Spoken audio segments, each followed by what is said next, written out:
إن الحمد لله رب العالمين والصلاة والسلام على سيد الأنبياء والمرسلين وعلى آله وصحبه ومن تبعهم بإحسان إلى يوم الدين وأشهد أن لا إله إلا الله وحده لا شريك له وأشهد أن محمدًا عبده ورسوله اما بعد۔ محترم و معزز خواتین و حضرات، آج اللہ سبحانہ و تعالیٰ کی توفیق سے سورۃ المائدہ مکمل ہوئی ہے اور کچھ حصہ بحمد اللہ سورۃ الانعام کا تلاوت کیا گیا ہے۔ اللہ سبحانہ و تعالی یہ رمضان المبارک کا قیام قبول فرما کے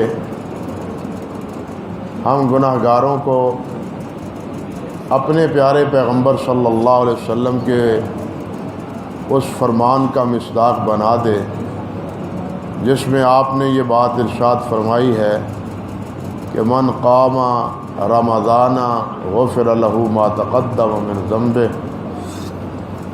کہ جو آدمی رمضان کا قیام کرتا ہے ایماناً و احتساباً، آذرو ایمان اور اللہ سے اجر پانے کے لیے، تو اللہ سبحانہ و تعالیٰ اس کے پہلے گناہ معاف فرما دیتے ہیں۔ اللہ سبحانہ و تعالیٰ یہ مختصر سا جو قیام ہم ناتوانوں کا، کمزوروں کا، ضعیفوں کا ہوتا ہے، اللہ ذوالجلال اس کو قبول فرمائے۔ رہ گیا مسئلہ سورۃ المائدہ میں اللہ رب العزت نے کیا کچھ فرمایا ہے۔ یہ سورت مدنی ہے، یعنی مدینہ طیبہ میں ہجرت کے بعد یہ سورت نازل ہوئی اور تقریباً 6 یا 7 ہجری کو یہ سورت نازل ہوئی۔ مدینہ طیبہ میں یہودی بستے تھے اور ان کے 4 بڑے قبائل تھے اور چاروں بہت ہی پاپولر اور بہت ہی صاحب ثروت اور صاحب اختیار گروہ تھے، اور ان کے اللہ سبحانہ و تعالیٰ نے اسی صورت میں عقائد کا بطلان، ان کے افکار اور ان کے اعمال کا گھناؤنا انداز، حتیٰ کہ اللہ سبحانہ و تعالیٰ کے بارے میں ان کی یاوہ گوئی، اس کا بھی ذکر اس صورت میں اللہ رب العزت نے فرمایا ہے۔ اللہ اکبر۔ حضرات صحابہ کرام رضوان اللہ علیہم اجمعین کی عظمت اور ان کے مقام اور مرتبے جو اللہ رب العزت نے ہی اپنے پاک کلام میں بیان فرمائے ہیں۔ کہیں تو یہ فرمایا کہ اولئک کتب فی قلوبہم الایمان، کہ اللہ نے ان کے دلوں میں ایمان کو لکھ دیا ہے۔ کہیں اللہ رب العزت نے فرمایا رضی اللہ عنہ ورضوا عنہ، اللہ اس پہ راضی ہو چکا ہے، میں اس پہ راضی ہو چکا ہوں اور یہ مجھ پہ راضی۔ کہیں اللہ سبحانہ و تعالیٰ نے انہیں خیر امت کے لقب سے نوازا، اور کہیں انہیں پہلی امتوں کے اعزاز سے ان کو محروم کر کے اس امت کو جو مقام شہادت پر کھڑا کیا ہے اس اعزاز سے نوازا۔ یہ ساری تفصیلات اور یہ سارے مناقب اور محامد یہ ان کی عظمت کی بنا پر ہے۔ آپ ذرا اندازہ کریں، اسی سورۃ مائدہ میں اللہ ذوالجلال والاکرام نے ذکر فرمایا ہے کہ موسیٰ علیہ السلام جن کے ساتھ رہنے کی وجہ سے اور ہم نوا ہونے کی وجہ سے انہیں فرعون کے عذاب سے اللہ ذوالجلال نے آزاد کیا، فرعون سے انہیں نجات دی،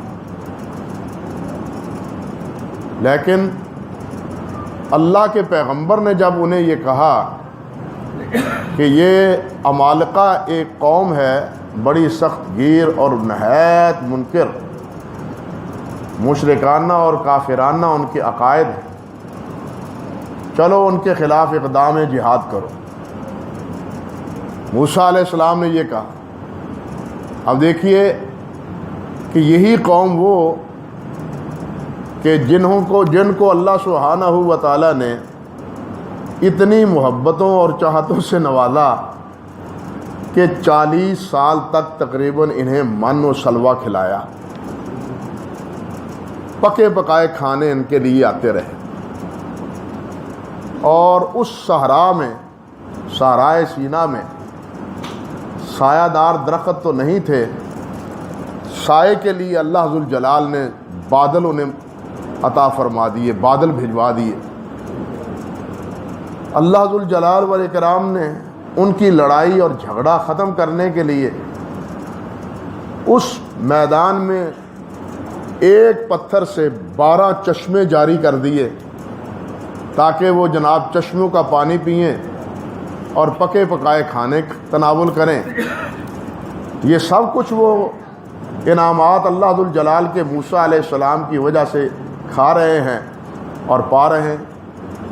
لیکن جب موسیٰ علیہ السلام نے فرمایا کہ آؤ نکلو جہاد کے لیے، تو وہ ایسے بد دماغ ثابت ہوئے، کہنے لگے اذهب انت وربک فقاتلا انا ہاہنا قاعدون، ہم سے نہیں لڑا جاتا، آپ جائیں اور آپ کا رب جائے، ہم نہیں لڑ سکتے۔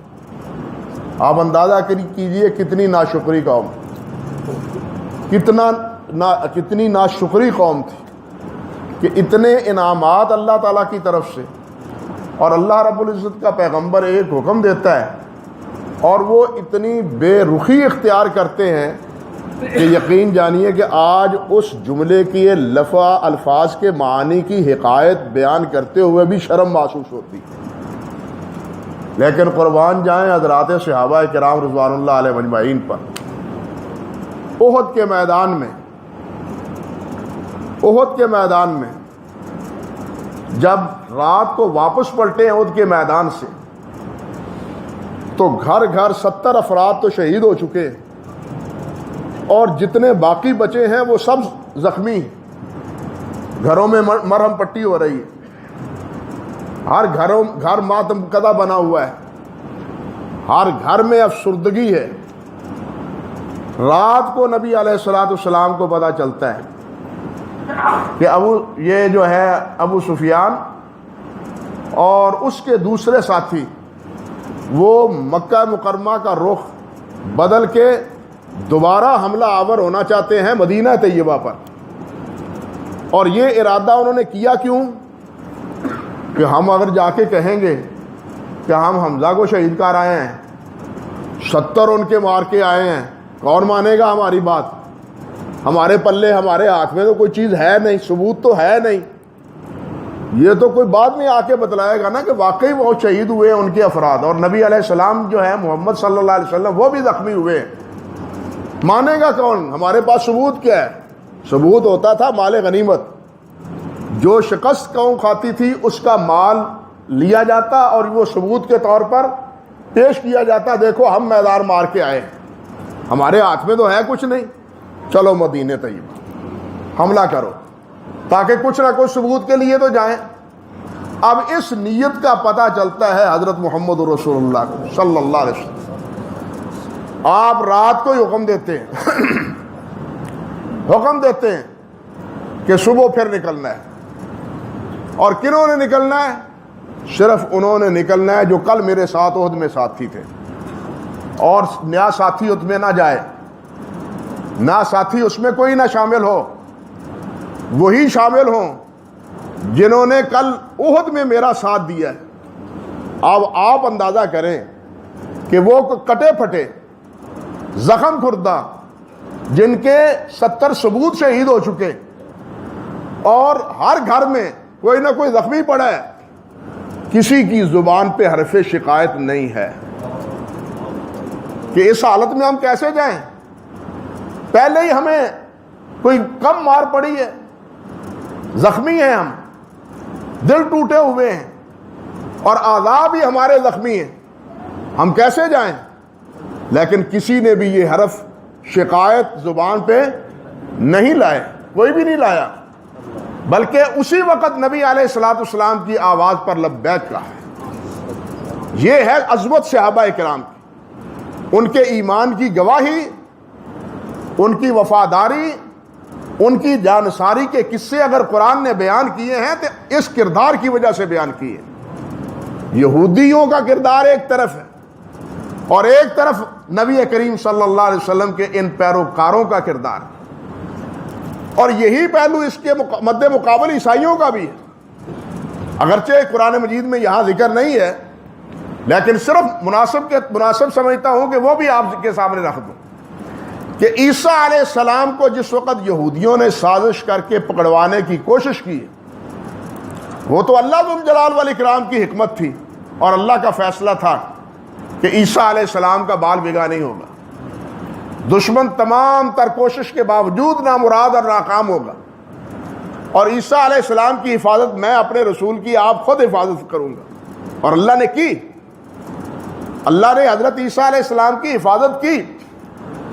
لیکن انجیل کے بیان کے مطابق آج بھی عیسیٰ علیہ السلام کو جس وقت پکڑنے کے لیے آئے ہیں، کوئی بھی عیسیٰ علیہ السلام کے ہمراہ نہیں تھا، اور یہی وجہ ہے کہ عیسائی مورخین نے بھی یہ اس بات کا اعتراف کیا ہے کہ جو جانساری، جس وفاداری اور جس وارفتگی کا مظاہرہ حضرت محمد رسول اللہ کے پیروکاروں نے کیا ہے، وہ نہ موسیٰ علیہ السلام کے پیروکاروں میں ملتا ہے، نہ عیسیٰ علیہ السلام کے تابعداروں میں ملتا ہے۔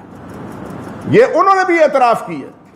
کہنے کا مقصد یہ تھا کہ اس سے معلوم ہوتا ہے کہ حضرات صحابہ کرام رضوان اللہ علیہم اجمعین، ان کے دل کتنے صاف، کتنے شفاف، اور نبی علیہ الصلوۃ والسلام کے حوالے سے ان کے اندر کتنی وفاداری پائی جاتی تھی، اور ان کے تو واقعات اتنے ہیں کہ صحیح بات ہے اگر ان کو بیان کیا جائے تو رات بیت جاتی ہے، رات بیت جائے۔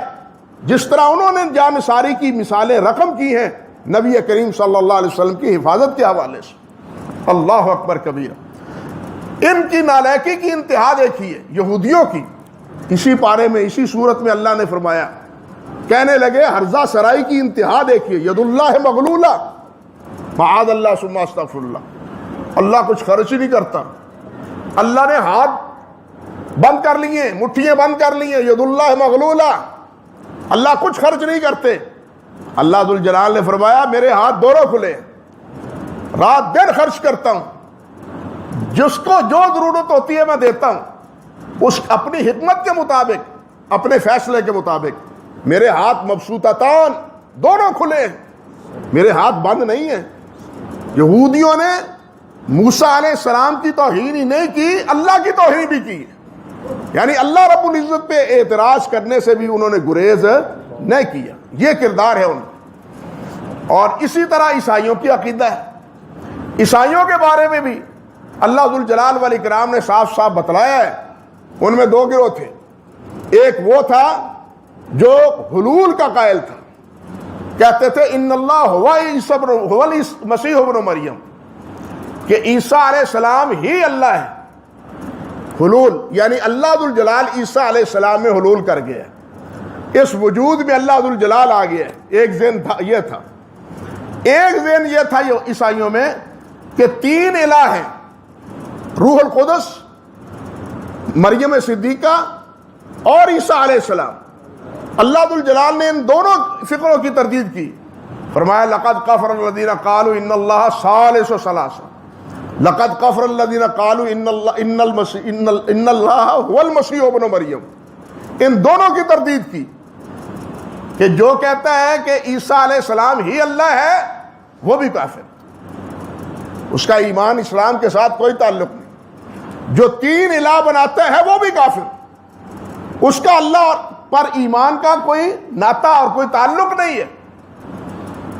صاف لفظوں میں اللہ سبحانہ و تعالی نے فرمایا، حتیٰ کہ عیسیٰ علیہ السلام کی زبان سے اللہ ذو الجلال نے ذکر کیا کہ عیسیٰ علیہ السلام تو کہتے تھے ان اعبدوا اللہ ربی و ربکم، کہ اللہ کی عبادت کرو جو میرا اور تمہارا رب ہے۔ اور عیسیٰ علیہ السلام نے بھی خبردار کیا انہیں کہ انہ من یشرک باللہ فقد حرم اللہ علیہ الجنہ ومأواہ النار وما للظالمین من انصار، کہ جو اللہ کے ساتھ کسی کو شریک بناتا ہے وہ اس کا ٹھکانہ کیا ہے؟ جہنم ہے۔ حرم علیہ الجنہ، جنت اس پر اللہ نے حرام قرار دے دی، جنت میں اس کے جانے کا سوال ہی پیدا نہیں ہوتا۔ پھر کیا جہنم سے نکلے گا؟ جنت میں تو جائے گا نہیں، کوئی مدد کے لیے آئے گا؟ فرمایا وما للظالمین من انصار، ان ظالموں کا کوئی مددگار بھی نہیں ہوگا۔ جنت میں نہیں جائے گا، مددگار ہوگا نہیں، تو یہ رہیں گے کہاں؟ فرمایا مأواہ النار، جہنم ان کا ٹھکانہ ہے۔ یہ عیسیٰ علیہ السلام نے ان کو خبردار بھی کیا، لیکن انہوں نے عیسیٰ علیہ السلام کو ہی معبود بنا لیا۔ عیسیٰ علیہ السلام نے واشگاف الفاظ میں انہیں آگاہ کیا، لیکن ان قسمت کے ماروں نے عیسیٰ علیہ السلام کو ہی معبود بنا لیا۔ نبی کریم صلی اللہ علیہ وسلم نے فرمایا تھا کہ ایک وقت آئے گا میری امت پر کہ میری امت انہی گمراہیوں میں مبتلا ہوگی جو گمراہیاں پہلی امتوں میں ہوئی ہیں، جو پہلی امتوں میں ہوئی ہیں۔ اب عقیدے کے اعتبار سے آئیں تو کیا مسلمانوں میں معاذ اللہ ثم استغفر اللہ یہ اللہ ذو الجلال کے حلول کا عقیدہ موجود ہے یا نہیں؟ انہوں نے تو عیسیٰ علیہ السلام کے بارے میں کہا، لیکن یہاں ہر بزرگ کے بارے میں کہا جا رہا ہے، ہر نیک بندے کے بارے میں کہا جا رہا ہے۔ دور کی بات نہیں کرتا، آپ اپنے فیصل آباد کی بات کریں، یہ جھنگ بازار نکل جائیں، جھنگ بازار میں لسوڑی شاہ کا دربار ہے نا، وہاں سب جانتے ہیں۔ اس دربار کے چوکھٹ پر کیا لکھا ہے؟ چوکھٹ پر کیا لکھا ہے؟ بنا زمین پہ عرش بری کی ڈالی ہے، لسوڑی شاہ کی یہ دربار عالی ہے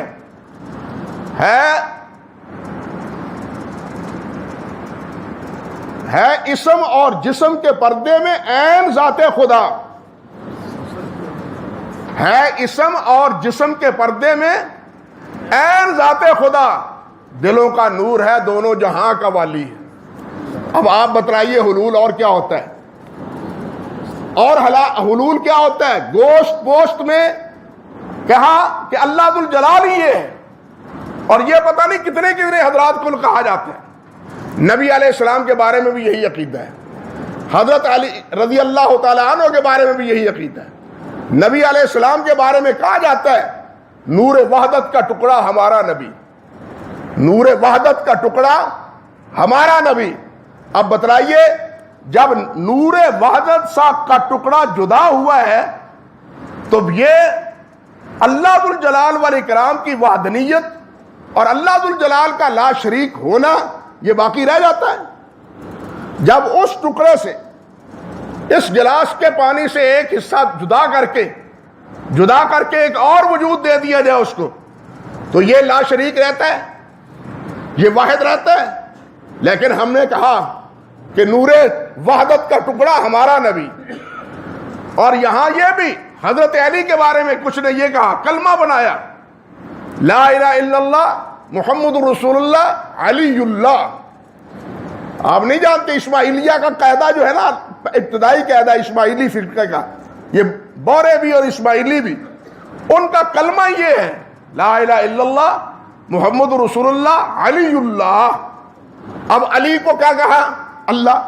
اب آپ ایمانداری سے بتلائیے کہ کیا اللہ رب العزت اور علی دونوں ایک ہو سکتے ہیں؟ پھر یہاں ہماری گمراہیوں کی انتہا دیکھیے کہ لفظ اللہ ہے، لفظ اللہ ہے، اس لفظ اللہ کو لکھا کس طرح جاتا ہے ویگنوں پر؟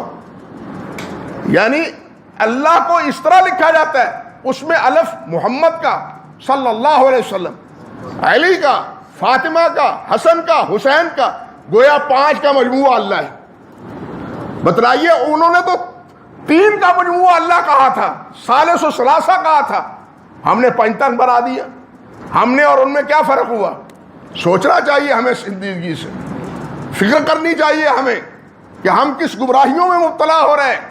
نبی علیہ الصلوۃ والسلام نے جو خبردار کیا تھا، کیا ہم اس پہ خبردار ہیں، چوکنے ہیں، یا اسی گمراہی میں مبتلا ہیں؟ انا للہ و انا الیہ راجعون۔ اور اسی صورت میں اللہ ذو الجلال نے اپنے پیارے پیغمبر صلی اللہ علیہ وسلم سے فرمایا، یا ایھا الرسول بلغ ما انزل الیک من ربک وان لم تفعل فما بلغت رسالتہ۔ اے میرے رسول، جو کچھ میں تم پر وحی کرتا ہوں یہ لوگوں تک پہنچا دو۔ اب کوئی بات جو اللہ نے کہی ہے حضرت محمد رسول اللہ صلی اللہ علیہ وسلم سے، اللہ کے نبی نے اس چیز کو اپنے پاس محفوظ ہے، یہ اللہ کی امانت تھی، اللہ کے رسول علیہ الصلوۃ والسلام نے یہ امانت ادا کر دی۔ رسول امین ہیں یا نہیں؟ اگر رسول اللہ صلی اللہ علیہ وسلم نے اللہ کا کوئی پیغام اپنے پاس چھپا کے رکھا ہے تو یہ آپ کے امین ہونے کے منافی ہے۔ بات سمجھے یا نہیں سمجھے؟ لیکن فکر موجود ہے یا نہیں کہ نہیں جی، ایک علم لدنی ہوتا ہے، ایک باطنی ہوتا ہے، ایک ظاہری ہوتا ہے۔ ظاہری علم تو نبی علیہ السلام نے بتلا دیا، لیکن باطنی علم وہ ہر ایک کو نہیں بتلایا، صرف حضرت علی کو بتلایا۔ انا للہ و انا الیہ راجعون۔ حضرت علی سے پوچھا گیا کہ آپ کے پاس کوئی اور چیز ہے جو نبی علیہ السلام نے خاص آپ کو بتلائی ہو؟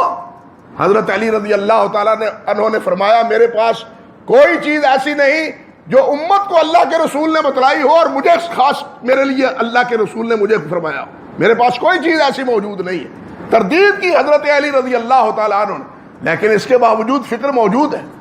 حضرت محمد رسول اللہ نے 23 سال میں، حضرت عائشہ رضی اللہ تعالیٰ عنہا فرماتی ہیں، جو کہتا ہے کہ اللہ کے رسول نے، اللہ کے نبی نے کوئی پیغام اللہ ذوالجلال والاکرام کا چھپا کے رکھا ہے وہ جھوٹ بولتا ہے، وہ جھوٹا ہے۔ اللہ کے رسول نے کوئی بات بھی اپنے پاس چھپائی نہیں، بلکہ حجۃ الوداع کے موقع پر صحابہ کرام کو مخاطب ہو کے فرمایا کہ حل بلغت، تو کیا میں نے دین پہنچا دیا ہے؟ 3 دفعہ پوچھا، 3 بار اقرار کروایا۔ صحابہ کرام نے عرض کیا بلغت و ادیت، آپ نے پہنچا دیا اور بات کرنے کا حق ادا کر دیا۔ 3 بار یہ گواہی لینے کے بعد پھر نبی علیہ السلام نے انگشت شہادت آسمان کی طرف اٹھائی اور اللہ رب العزت کو مخاطب کر کے عرض کیا اللہم اشہد، اوپر اشارہ کرتے اور پھر صحابہ کی طرف اشارہ کرتے، اللہم اشہد، اللہ یہ گواہی قبول کر لے، اللہ یہ گواہی سن لے کہ تو نے اپنے نبی کی جو ڈیوٹی اور ذمہ داری لگائی تھی، یہ گواہ 1 لاکھ سے زیادہ افراد کا مجمع اس بات کی گواہی دے رہا ہے کہ میں نے وہ ڈیوٹی پوری کر دی، وہ ذمہ داری نبھا دی ہے، کوئی چیز اپنے پاس نہیں رکھی، دین کی جتنی باتیں تھیں وہ سب کی سب اپنی امت کو آگاہ کر دی ہے۔ اب آپ بتلائیں کہ جب یہ دین نبی علیہ السلام نے پورا بتلایا ہے اور اللہ بھی فرماتے ہیں الیوم اکملت لکم دینکم، اسی صورت میں واتممت علیکم نعمتی ورضیت لکم الاسلام دینا، تو پھر آپ یہ بتلائیں دین میں ایسی چیزیں جن کا تعلق اللہ کے رسول سے نہیں ہے، نبی علیہ السلام نے وہ نہیں فرمائی، نبی علیہ السلام نے وہ نہیں کی، یا حضرات صحابہ کرام نے اس کو اپنایا نہیں، ہم آج دین کے نام پر اس کو اختیار کر لیں تو ہمیں کیا سمجھنا چاہیے، فیصلہ کرنا چاہیے کہ اگر یہ دین کی بات ہے اور اللہ کے رسول نے نہیں بتلائی صحابہ کرام رضوان اللہ علیہ مجمعین کو، تو نبی علیہ السلام پر کہیں خیانت کا الزام تو نہیں ہے۔ اسی لیے امام احمد بن حنبل، امام مالک رحمۃ اللہ علیہ فرماتے ہیں کہ جو آدمی یہ سمجھتا ہے، جو یہ کہتا ہے کہ یہ دین کا کام ہے، دین کا مسئلہ ہے، اس کے کرنے پہ اللہ راضی ہوتے ہیں، اللہ خوش ہوتے ہیں، جبکہ وہ کام اللہ اور اللہ کے رسول نے نہیں کیا، اللہ نے حکم نہیں دیا اور اللہ کے رسول نے نہیں کیا، تو وہ یہ گمان کرتا ہے، وہ یہ کہتا ہے کہ محمد رسول اللہ نے دین پہنچانے میں خیانت کی ہے، معاذ اللہ ثم استغفر اللہ۔ کیوں؟ اس لیے کہ اس دین پر اللہ کے رسول نے تو عمل نہیں کیا، لیکن یہ سمجھتا ہے کہ یہ دین ہے، اس کے کرنے پہ اللہ راضی ہے، اس کے کرنے پہ ثواب ملتا ہے، تو اس کا اللہ کے رسول نے تو کیا نہیں، صحابہ کرام نے کیا نہیں، اب یہ جو کہہ رہا ہے اس کا مطلب تو یہ ہے کہ جس چیز کو اللہ کے رسول نے دین نہیں کہا میں اس کو دین کے نام پہ متعارف کرا رہا ہوں، اس کو اللہ کی رضا کا ذریعہ سمجھ رہا ہوں اور سمجھا رہا ہوں، تو یہ کیا اللہ کے رسول کو خائن بنانے کے مترادف ہے یا نہیں؟ کہ اللہ کے رسول نے تو یہ دین بتلایا نہیں لیکن ہے یہ دین، پھر رسالت کہاں گئی؟ رسول کے معنی کیا ہوئے؟ ہمیں سنجیدگی سے اس موضوع پر، اس عنوان پر سوچنا چاہیے۔ میرے بھائیوں، آپ دیکھیں ہمارے پورے ماحول میں، صرف ایک مثال دیتا ہوں، بہت سی مثالیں ہمارے ہاں، ہمارے ماحول میں آذانیں ہوتی ہیں، مساجد میں آذانیں ہوتی ہیں۔ حضرت نبی علیہ الصلوۃ والسلام نے جو بلال رضی اللہ تعالی عنہ کو یا ابن ابی محذورہ رضی اللہ تعالی عنہ کو جو آذان سکھائی تھی وہ احادیث کی کتابوں میں موجود ہے، لیکن آج کچھ مقامات پر اسی آذان میں یہ اضافہ موجود ہے، اشہد ان علی ولی اللہ وصی رسول اللہ خلافت بلا فصل۔ یہ آذان میں کلمات آپ سنتے ہیں یا نہیں سنتے؟ اب یہ آذان اللہ کے رسول نے سکھائی ہے؟ نہیں سکھائی، ہم نے بنائی ہے، ہم نے بنائی ہے، رسول اللہ کے رسول نے نہیں سکھائی۔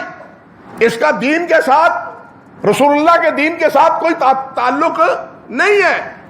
بالکل اسی طرح بعض وہ بھائی بھی ہیں کہ آذان سے پہلے اور کچھ نماز سے پہلے نبی علیہ الصلوۃ والسلام پر سلام بھیجتے ہیں، یا جمعے کے روز سلام بھیجتے ہیں، کھڑے ہو جاتے ہیں اور سلام پڑھتے ہیں۔ صرف ایک سوال ہے، کوئی رجل رشید، کوئی اللہ کا بندہ یہ تو بتلائے کہ کیا نبی علیہ الصلوۃ والسلام نے یا حضرات صحابہ کرام رضوان اللہ علیہ مجمعین نے کیا اس طرح آذان سے پہلے یہ جو آج صلاۃ پڑھی جاتی ہے ان کے دور میں پڑھائی جاتی تھی، اللہ کے رسول نے سکھائی تھی؟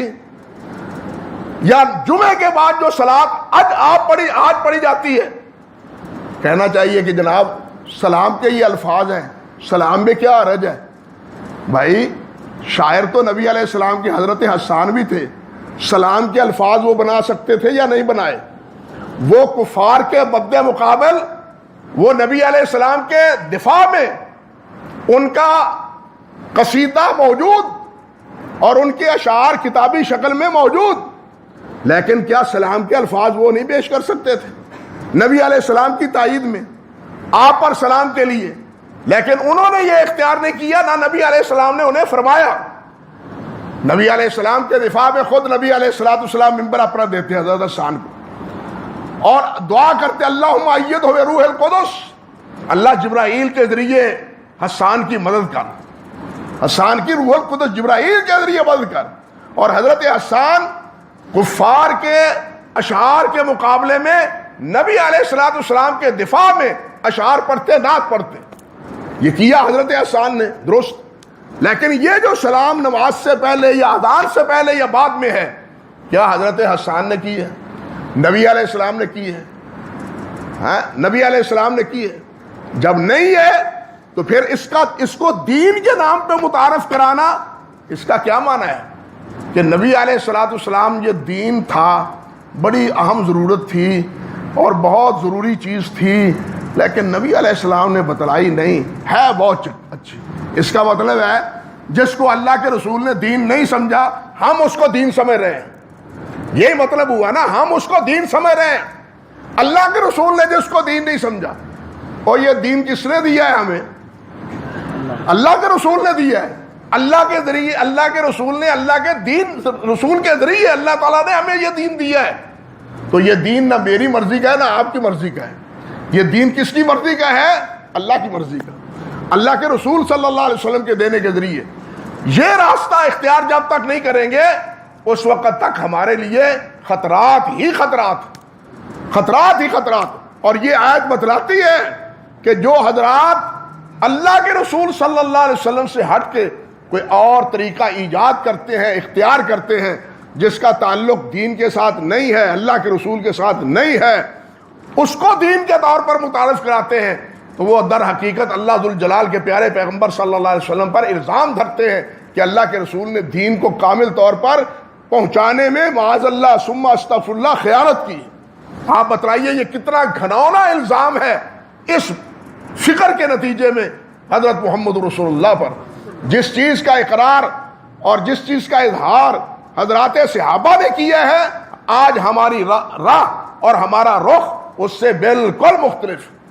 پھر اس کے علاوہ اللہ ذوالجلال والاکرام نے اسی صورت میں یہ جو کفار تھے انہوں نے جن چیزوں کو حرام کر رکھا تھا، صائبہ، بحیرہ، ان کی مذمت کی کہ اپنی طرف سے جانوروں کو حرام کرتے ہیں۔ یا اسی طرح اللہ ذوالجلال نے سمندروں کے جانوروں کے شکار کے بارے میں اور ان کی حلت و حرمت کے مسائل بیان کیے، اور سورت کے اختتام پر پھر عیسائیوں کی تردید کی ہے حضرت عیسیٰ علیہ السلام کے بیان کے مطابق، اور عیسائیوں پر اللہ ذوالجلال والاکرام کے جو انعامات ہیں اس کا اللہ ذوالجلال نے تذکرہ فرمایا ہے سورت کے آخری 2 رکوعوں میں۔ یہ مختصر سا تذکرہ ہے اس سورت مائدہ کے حوالے سے۔ اللہ سبحانہ و تعالی ہمیں قرآن سمجھنے اور اس پر عمل کرنے کی توفیق عطا فرمائے۔ باقی سبق جو رہ گیا ہے سورت الانعام کا، اللہ نے چاہا کل وہ مکمل ہوگی، اس کے بارے میں بات کریں گے۔ وما توفیقی الا باللہ۔